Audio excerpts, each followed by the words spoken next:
Sir, OBC की बात जनगणना की बात बहुत की जाती है। माननीय सभापति जी, जिसकी जात का पता नहीं वो गणना की बात करता है। आपको जितनी गाली देनी है आप दीजिए, हम खुशी से लेंगे। सर, उधार की बुद्धि से राजनीति नहीं चलती है। मगर मैं अनुराग ठाकुर जी से कोई माफी नहीं चाहता हूं, मुझे कोई माफी की जरूरत नहीं है। मैं लड़ाई लड़ रहा हूं, जितनी आपको गाली देनी है मैं आपसे कभी माफी नहीं मांगूंगा, मुझे आपकी माफी नहीं चाहिए। सभापति महोदय, इनसे ये पूछना चाहता हूं, आपने जाति कैसे पूछ ली है बताइए बस।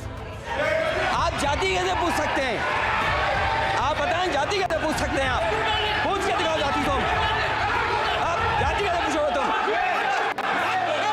कैसे पूछोगे जाति? नहीं, जाति नहीं पूछ सकते। आपने कर दिया ना।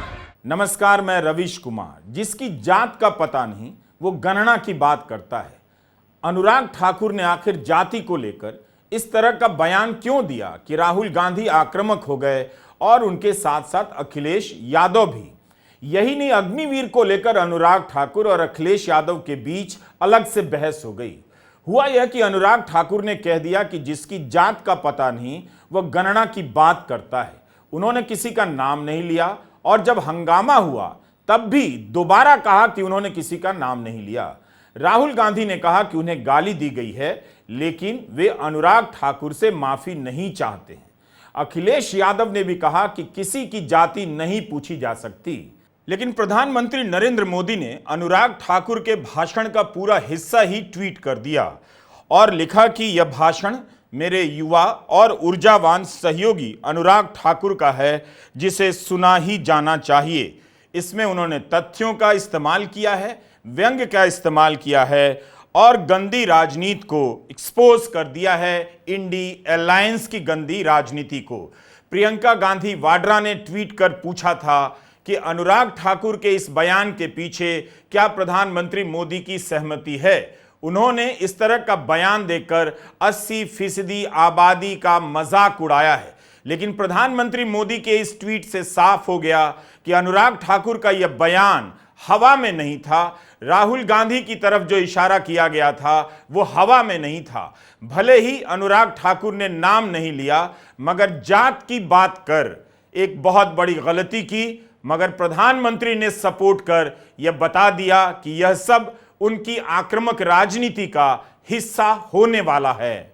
राष्ट्रीय जनता दल ने उनके बयान को, उनके वीडियो को ट्वीट करते हुए कहा है कि ओबीसी समाज का अपमान और जातिगत जनगणना का मजाक उड़ाने वाले अहंकारी भाजपाई सांसद और पिछड़ा विरोधी बीजेपी को बहुजन समाज कड़ा सबक सिखाएगा।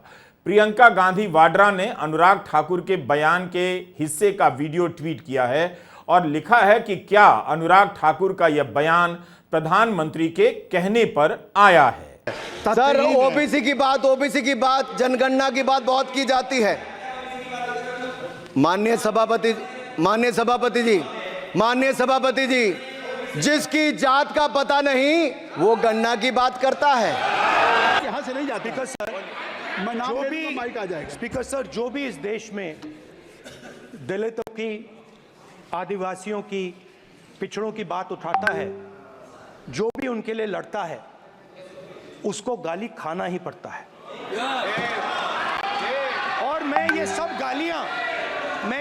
गालियां खुशी से खाऊंगा, क्योंकि महाभारत की बात हुई तो महाभारत में अर्जुन को सिर्फ मच्छी की आंख दिख रही थी, उसी प्रकार मुझे सिर्फ मच्छी की आंख दिख रही है। जाति जनगणना हम करा के दिखाएंगे। खत्म। आपको जितनी गाली देनी है आप दीजिए, हम खुशी से लेंगे। धन्यवाद। कि इनको भाषण देने से पहले पर्ची आती होगी, लेकिन हर बार इंटरवेंशन के लिए पर्ची आती है अपने बलबूते पर। सर, उधार की बुद्धि से राजनीति नहीं चलती है। यहाँ पर्ची लेने से काम नहीं चलता है। अनुराग ठाकुर जी ने मुझ पर गाली दी है। नहीं, कोई मुझे सब बोलने दीजिए। बोल लें। हाँ, बोल सर रहे हैं, जाति सर कैसे पूछ सकते हैं? अनुराग ठाकुर जी ने मुझे इंसल्ट किया है, मगर मैं अनुराग ठाकुर जी से कोई माफी नहीं चाहता हूं। मुझे कोई माफी की जरूरत नहीं है। मैं लड़ाई लड़ रहा हूं। जितनी आपको गाली देनी है मैं आपसे कभी माफी नहीं मांगूंगा। मुझे आपकी माफी नहीं चाहिए। राहुल गांधी जी, मैं चेयर पे हूँ और चेयर का काम है कि अगर कहीं भी कोई असंसदीय या किसी को गाली दी गई तो मैं उसको देखूंगा, मैं उसको कार्रवाई निकालूंगा, मिस्टर के उसको निकलवाऊंगा। ठीक है, आप नहीं कर रहे हैं, लेकिन अगर दी है तो मैं उसको कार्रवाई का हिस्सा दिखवा के उसको स्पष्ट करूंगा। आपने क्या अखिलेश यादव जी, श्री अखिलेश यादव जी बैठ जाए। श्री अखिलेश महोदय, सभापति महोदय, मैं केवल इतना, आप लोग सभापति महोदय, स्वागत दादा, अभी क्या तरीका? सभापति महोदय, मेरा आपसे केवल इतना निवेदन है।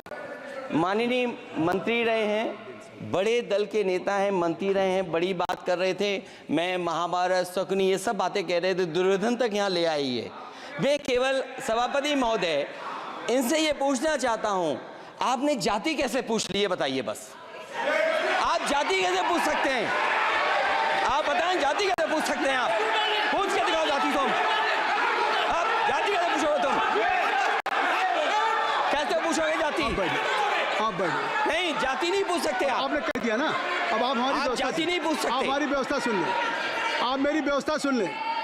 कोई सदन में किसी की जाति नहीं पूछेगा। अनुराग ठाकुर मोदी सरकार की तरफ से आक्रामकता के नए चेहरे लगते हैं।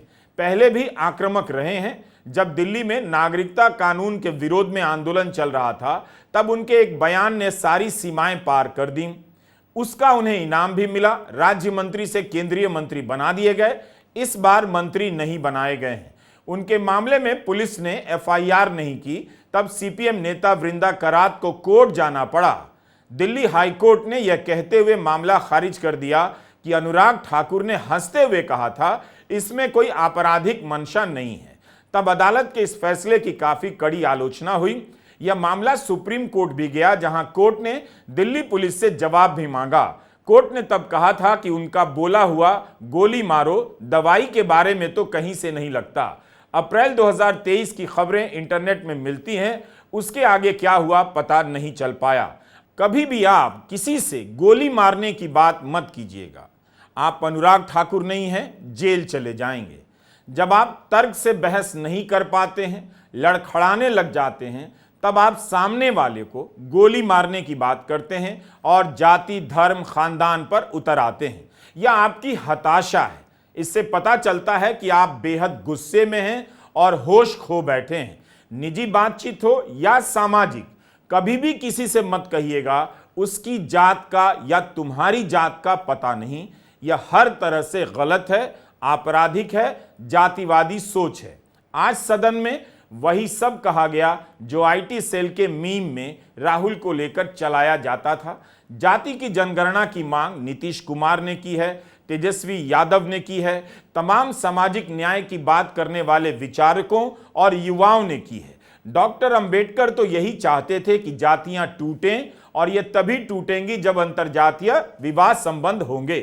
अगर आप ऐसे माता पिता हैं जिन्होंने अंतरजातीय विवाह किया है, या ऐसी संतान हैं जिनके माता पिता ने अंतरजातीय विवाह किया है, तो अनुराग ठाकुर के चक्कर में मत पड़िए। आप हमेशा गर्व किया कीजिए। डॉक्टर अंबेडकर ने एनिहिलेशन ऑफ कास्ट में इस बारे में लिखा है कि जातिवाद का किला कैसे टूटे, और बताया है कि मेरे विचार से इसका अचूक इलाज अंतरजातीय विवाह है। जब तक रक्त संबंध नहीं होगा, लोगों में आत्मीयता उत्पन्न नहीं होगी, और जब तक आत्मीयता अर्थात परिजन होने का भाव नहीं उत्पन्न होता, तब तक जातियों द्वारा उत्पन्न अलगाव का भाव समाप्त नहीं होगा। आज संसद में भारतीय जनता पार्टी के वरिष्ठ नेता और पूर्व मंत्री अनुराग ठाकुर ने जिस तरह के शब्दों का इस्तेमाल राहुल गांधी जी के लिए किया, वो शब्द आज पूरे देश के कान में गूंज रहे हैं। देश का हर व्यक्ति उससे हतप्रभ है और नाराज है और दुखी है। लेकिन भारतीय जनता पार्टी का असली चेहरा भी लोगों के सामने आ गया है। ये मानसिकता सिर्फ भारतीय जनता पार्टी की ही हो सकती है कि एक ऐसे आदमी के लिए इस तरह के अपशब्दों का इस्तेमाल करें जो एक शहीद परिवार का बेटा है। उनसे ये पूछा जाए कि आपकी तो जात का ही पता नहीं है। हम बताते हैं राहुल गांधी की जात क्या है। राहुल गांधी के पिता का नाम है शहीद और राहुल गांधी की जात है, इस परिवार की जाति है शहादत, ये अनुराग ठाकुर को, राष्ट्रीय स्वयंसेवक संघ को और भारतीय जनता पार्टी को कभी समझ में नहीं आ सकता।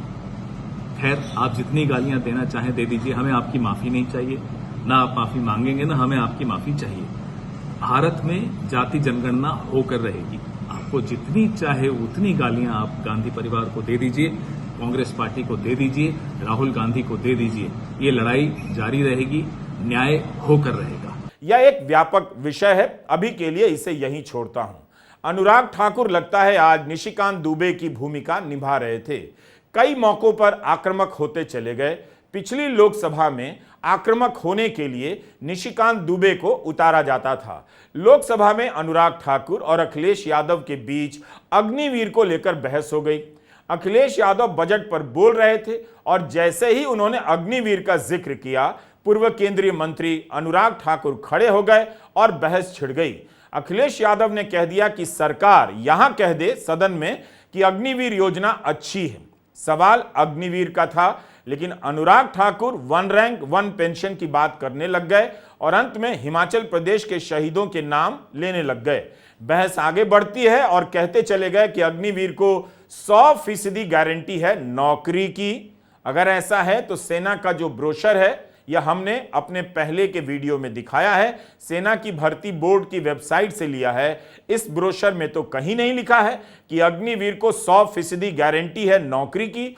बताइए, ऐसा कोई ब्रोशर होता है जिसमें नहीं मिलने की चर्चा की जाए? इसमें नहीं लिखा है कि अग्निवीर जब 4 साल बाद सेना से बाहर जाएगा उसे कहां कहां नौकरी मिलेगी।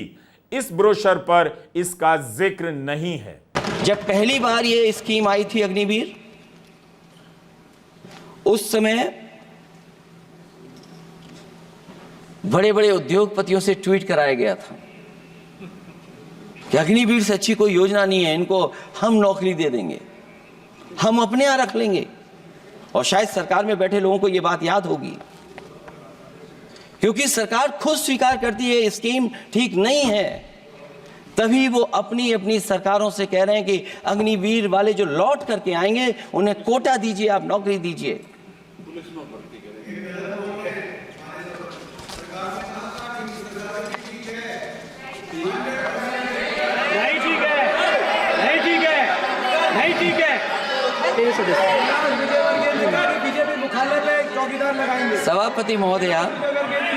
सभापति महोदय, मैं बैठ जाता हूं, आप खड़े होकर के कह दीजिए अग्निवीर व्यवस्था अच्छी है।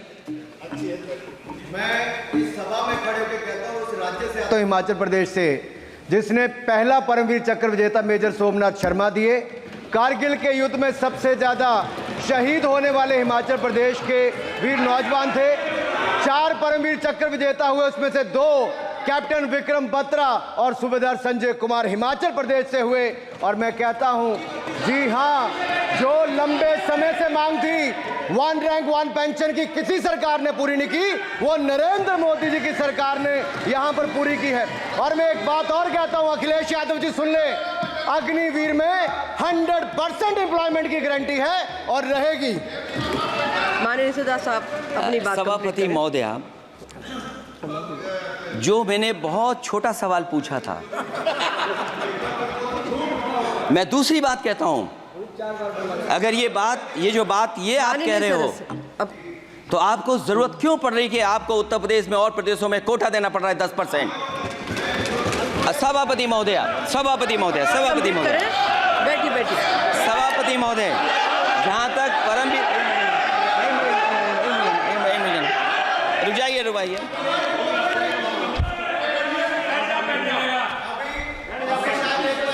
अरे सुनने दो। माननीय सदस्य साहब अपनी सभापति महोदय, सभापति महोदय, चैल जानते हैं आप कहाँ हैं? चैल जानते हैं आप कहाँ हैं? कभी गए हो उस मिलिट्री स्कूल में? मैं खुद मिलिट्री स्कूल का पढ़ा हूँ। और आप परमवीर चक्र की बात कर रहे हो, तो हम भी तमाम नाम गिना सकते हैं। कितने परमवीर चक्र आग्रह कर रही हूँ, आपस में चर्चा न करें। ये सभापति महोदय, ये सभापति महोदय, जी 1 मिनट से भी कम, मैं आपके सामने कहना चाहता हूं, ये तो केवल मिलिट्री स्कूल गए हैं। मैं आज भी टेरिटोरियल आर्मी के 124 रेजिमेंट में कैप्टन के रैंक पे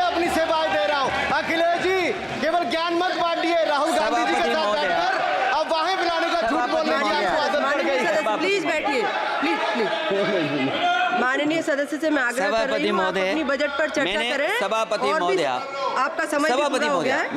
मैं प्लीज कंप्लीट करिए। सभापति महोदय, मैं इसलिए नहीं कह रहा, मैं क्या बात कहना चाहता हूँ, शायद मंत्री जी नहीं रहे इसलिए तकलीफ परेशानी ज्यादा है।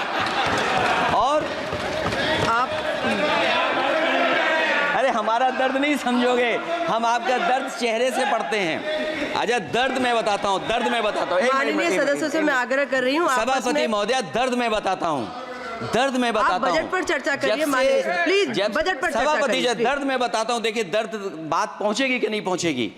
सभापति महोदय, उत्तर प्रदेश से जब से हारे हैं तब से कोई नमस्कार नहीं कर रहा है, तकलीफ वो है आपको। कंप्लीट करिए। वो माननीय वीडियो सदस्य, हमने प्लीज देखा कंप्लीट है करिए, प्लीज कि कंप्लीट कोई करिए। किसी को नमस्कार नहीं कर रहा है, कोई किसी को देख नहीं रहा है। चलिए धन्यवाद माननीय और जो अपने आप को बहुत ताकतवर कहते थे आप अपने आप को, जिसने हराया उसको नहीं ये हटा पा रहे हैं। अब बात समझ में नहीं आई ना। रक्षा मंत्री राजनाथ सिंह ने लोकसभा में कहा है कि अगर स्पीकर समय देंगे तो वे अग्निवीर पर अपनी बात रखना चाहेंगे। जब ऐसा मौका आएगा तब सरकार को बताने का मौका मिलेगा कि अग्निवीर योजना में कहां लिखा है कि 100% नौकरी की गारंटी है। राज्यों की पुलिस सेवा में आरक्षण का ऐलान किया जा रहा है, लेकिन क्या यह बताया गया कि पुलिस सेवा की भर्ती परीक्षा का कैलेंडर कभी पक्का नहीं होता? अगर किसी साल पुलिस भर्ती नहीं निकली तो अग्निवीर उस साल क्या करेंगे? यही नहीं, अग्निवीर अगर सेना से निकलता है जनवरी में और पुलिस भर्ती परीक्षा होती है दिसंबर में या अगले साल, तब तक अग्निवीर क्या करेगा? नौकरी खोजता फिरेगा या तैयारी करेगा? क्या सेवा में रहते हुए चौथे वर्ष से अग्निवीर को छुट्टी दी जाएगी कि वह जगह जगह होने वाली पुलिस भर्तियों में जाकर परीक्षा दे? अग्निवीर पर तकरार से साफ है कि बहुत कुछ अभी सामने आना बाकी है। लोकसभा में अखिलेश के भाषण की तारीफ रविशंकर प्रसाद ने की। अखिलेश के लिए नहीं, राहुल गांधी को सुनाने के लिए अपनी विनम्रता जाहिर करते हुए रविशंकर प्रसाद ने कहा, नेता प्रतिपक्ष को भी सिखा दीजिए भाषण कैसे दिया जाता है। तो बीजेपी को अभी भी लगता है कि नेता प्रतिपक्ष को भाषण देने नहीं आता है। अखिलेश जी, कुछ ज्ञान माननीय विपक्ष के नेता को भी दे दीजिए।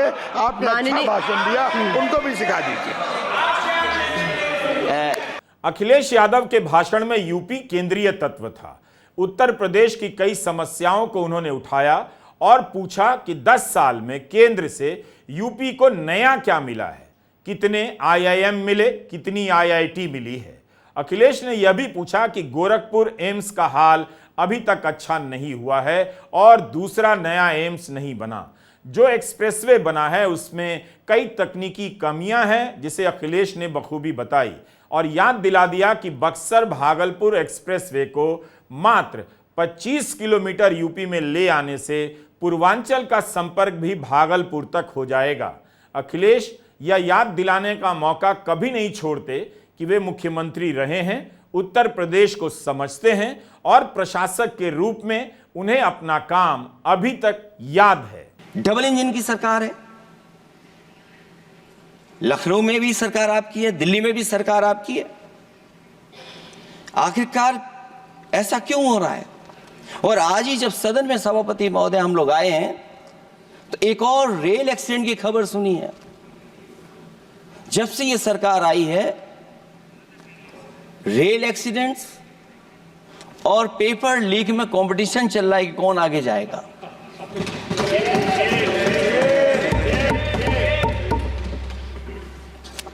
मैं तो अखबारों में पढ़ता था सभापति महोदय कि तोड़ फोड़ करके ये सरकार बनाते हैं। अभी एक सदस्य पिछली बार वो तोड़ फोड़ कर करके शायरी भी बनाने लगे हैं। जो प्रोजेक्ट और जिस प्रोजेक्ट के लिए प्रधानमंत्री जी एयरफोर्स का सबसे बड़ा हवाई जहाज हरकुलिस विमान लेकर के आए थे और वो सड़क पर उतरे थे, वो एक्सप्रेसवे पर उतरे थे मैं समझता हूं सभापति महोदया, यहाँ जितने माननीय सदस्य हैं सब ने देखा होगा और सब ने निर्देश के अनुसार उस पर ट्वीट भी किया होगा। वो जो एक्सप्रेस वे अगर किसी ने बनाया था सभापति महोदय, जो डिजाइन, टेक्नोलॉजी का पार्ट, अलाइनमेंट, वो समाजवादियों की देन थी, वो आपकी देन नहीं थी। ये बात मैं इसलिए कह रहा हूं सभापति महोदय, क्योंकि इस बजट में सरकार चलाने के लिए आपने पैकेज दिया है। हमें कोई नाराजगी नहीं है पैकेज देने की, आप पैकेज और दीजिए। लेकिन अगर आप बक्सर से भागलपुर एक्सप्रेसवे बना रहे हैं तो आप उत्तर प्रदेश के पूर्वांचल एक्सप्रेसवे को क्यों नहीं जोड़ रहे हैं? और मैं तो कहूंगा आपसे कि केवल अगर आप 25 किलोमीटर जोड़ देंगे, जहां पूर्वांचल एक्सप्रेसवे रुक गया था, केवल 25 किलोमीटर आप जोड़ देंगे तो दूसरे काम को अपना जो बनाते हैं, आप ये कह पाएंगे कि दिल्ली से लेकर के आपने भागलपुर तक एक्सप्रेसवे दिया है। 25 किलोमीटर सुनने में कम लग सकता है, लेकिन अखिलेश यादव को याद रहा कि उनकी पार्टी ने पूर्वांचल में अच्छा प्रदर्शन किया। कितनी आसानी से 25 किलोमीटर जोड़ने की बात कर पूर्वांचल के लिए नया मुद्दा ले आए। उन्होंने यूपी में विदेशी निवेश से लेकर 5 लाख करोड़ के MOU को लेकर भी सवाल उठाया। नई वैरायटी के बीज के ऐलान पर भी सवाल उठा दिया। सरकार ने जलवायु परिवर्तन पर घोषणा की है, ऐसी घोषणाओं पर किसी की नजर नहीं पड़ती। अच्छा है किसी की नजर पड़ गई। और फिर ये इस बजट में कहा जा रहा है कि हम 109 high yielding and climate resilient varieties लाएंगे। तो सभापति महोदय, हम अपने माननीय मंत्री से कहेंगे कि वो ग्लोबल वार्मिंग के लिए जो आप काम पिछले कितने वर्षों से कर रहे हैं, क्या हुआ उस ग्लोबल वार्मिंग का? COP21 में भी आप हुआ है, G20 में भी आपने आश्वासन दिया और कुछ नहीं किया, तो आपको क्या लाना पड़ रहा है? 109 high yielding and climate resilient varieties. आप मुझे बताओ किसान पर कब तक पहुंचाओगे आप, और उसको पहुंचाने के लिए आपके पास क्या इंतजाम है? और फिर दूसरे पैराग्राफ में फिर बदल जाते हैं आप। अभी आप बात कर रहे हैं रेजिलेंट वैरायटीज की, और फिर आप कह रहे हैं कि हम नेचुरल फार्मिंग को बढ़ावा देंगे। सभापति महोदय, इस सरकार बताए कि रेजिलेंट क्रॉप सीड्स कब तक पहुंचा देंगे, उससे लाभ किसानों को कैसे मिलेगा, और फिर नेचुरल फार्मिंग जो अभी भी कर रहा है किसान कई जगह पर, उसके लिए क्या अलग से पैकेज है आपके पास बजट में? आपने तो केवल सभापति महोदय एक चीज सीखी है पार्ले जी बिस्किट से, महंगाई और मुनाफा। इस सरकार ने 10 साल में DAP की बोरी को, खाद की बोरी को छोटा कर दिया। इससे और ज्यादा छोटा मत करना आप। और आपने DAP, जब किसान DAP लेने गया तो सरकार ने कहा कि बिना नैनो यूरिया के आप नहीं मिलेगा आपको। मैं सरकार से जानना चाहता हूं कि नैनो यूरिया से क्या लाभ पहुंचा है किसानों को, ये बताइए। अखिलेश यादव ने सत्ता पक्ष को टोकने और रोकने का कम ही मौका दिया। असल में उनकी बात को सुनने के बाद तुरंत किसी के लिए कुछ भी कहना संभव नहीं था। वे सड़क की ऊंचाई चौड़ाई की बात करते समय सत्ता पक्ष को घेर रहे थे, और सत्ता पक्ष को लगा होगा कि घेरे तो किस बात पर, पहले समझ तो लें कि अखिलेश किन मुद्दों पर उसने घेर रहे हैं। जो इंडियन रोड कांग्रेस कहती है, जो डॉक्यूमेंट कहता है, वो ये कहता है कि मीडियन सड़क का 12 मीटर से लेकर के 14 मीटर होना चाहिए। आप जाकर के देख के आइए, जो पूर्वांचल वाला बना है उसका मीडियन कितना है? क्या भविष्य में आपने चलने वालों की सेफ्टी के साथ खिलवाड़ की है कि नहीं की है? ये आपको विचार करना पड़ेगा। जिस समय लद्दाख और चीन को लेकर के सवाल उठा था सभापति महोदय, उस समय पॉलिटिकल पार्टी से सुझाव मांगे गए थे, और सुझाव ये मांगे गए थे कि आप क्या सुझाव देना चाहते हैं। तो उस समय जो सुझाव समाजवादी पार्टी ने दिया था, वो सुझाव ये था कि लिपू लेक से लेकर के आपके ग्वालियर तक 6 लेन हाईवे बनना चाहिए। कभी जरूरत पड़ने पर सीमाओं पर हमारी फौज का आना जाना जल्दी हो जाए। और मुझे याद है जो अखबारों में मैंने पढ़ा था, सरकार ने उसको स्वीकार कर लिया था कि 6 लेन हाईवे बनेगा वो। लेकिन जब टेंडर की बात आई तो सुनने में आया कि वो 4 लेन बनने जा रहा है। और अभी जब वो काम हो रहा है, जब काम मैंने दोबारा उसको देखा तो पता लगा कि डबल लेन पेव शोल्डर बन रहा है। सोचिए कहां 6 लेन बनाने की बात थी, आप डबल लेन पेव शोल्डर बना रहे हैं। और पता नहीं कौन उस हाईवे को डिजाइन किसने किया है डिजाइन, कि जितने भी कस्बे उसके आसपास पड़ रहे हैं, कस्बे वाले अब नाला कहां से बनाएं, घर ऊंचा करें कि सड़क को तोड़ें। बहुत सारे कस्बों को वो समस्या के संकट में डाल दिया है सरकार ने। इस लोकसभा में एक बदलाव तो है, आक्रामकता के बीच भी सदन चल रहा है और संवाद हो रहा है। मुद्दों की पहचान हो रही है कि विपक्ष किन मुद्दों को सरकार की तरफ रख रहा है। तकरारें हो जाती हैं, लेकिन विपक्ष अपने सवालों को ठोस तरीके से रखने में कामयाब हो रहा है। उम्मीद है सरकार उन सवालों पर भी सीधा सीधा जवाब दिया करेगी। नमस्कार, मैं रवीश कुमार।